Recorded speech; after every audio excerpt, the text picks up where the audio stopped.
அயலான். ஒரு பெரிய டிலேக்கு அப்புறம் வந்திருக்கக்கூடிய ஒரு படம் இது ஆக்சுவலா. அந்த படம் அனௌன்ஸ் பண்ணப்பட்டது 2017 அந்த டைம்ல. இப்ப தான் வந்திருக்கு.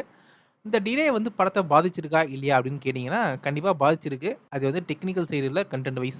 பூமியில ஒரு எரிக்கல் வந்து விழுது. அந்த எரிக்கல யூஸ் பண்ணி வில்லன் தப்பான சில காரியங்கள பண்ணணும்னு நெனைக்கிறாரு. அத தடுக்கிறதுக்காக ஏலியன் வந்து அவங்க ஊர்லேருந்து நம்ம ஊருக்கு வருது.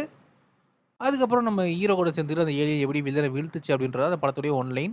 படத்துடைய பாசிட்டிவ் கண்டிப்பா டெக்னிக்கல் சைடு குறிப்பா வந்து கேமரா ஒர்க், எடிட்டிங் எல்லாத்த விட அந்த சிஜி ஒர்க் நல்லாவே இருக்கு. குறிப்பா அந்த ஏலியன வந்து நல்லாவே பண்ணியிருக்காங்க. இது ஏலியன் வந்து கிராபிக்ஸ் தான் அப்படின்றது எந்த இடத்துலயுமே தோண விடாத அளவுக்கு அது ஸ்க்ரீன் பிரசன்ஸ் நல்லாவே கொண்டு வந்திருக்காங்க அப்படின்னு தான் சொல்லணும்.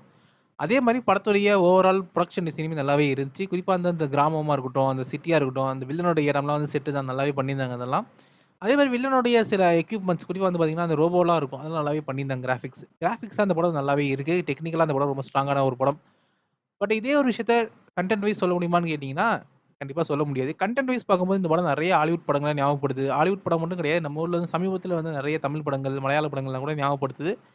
குறிப்பா மின்னல் முரளி, அப்புறம் நம்ம வீரன் மாரியான படங்கள கூட ஞாபகப்படுத்துது ஏதோ ஒரு வகையில. அதுதான் அந்த படத்துடைய மிக முக்கியமான பிரச்சனை. இது ஒரு ஏலியன் படம் அப்படின்ற மாரி தான் அவங்க ப்ரமோஷன் பண்ணிட்டு இருக்காங்க. பட் ஃபர்ஸ்ட் ஹாஃப்ல அந்த ஏலியனுக்கான முக்கியத்துவம் கதையில இருக்கு.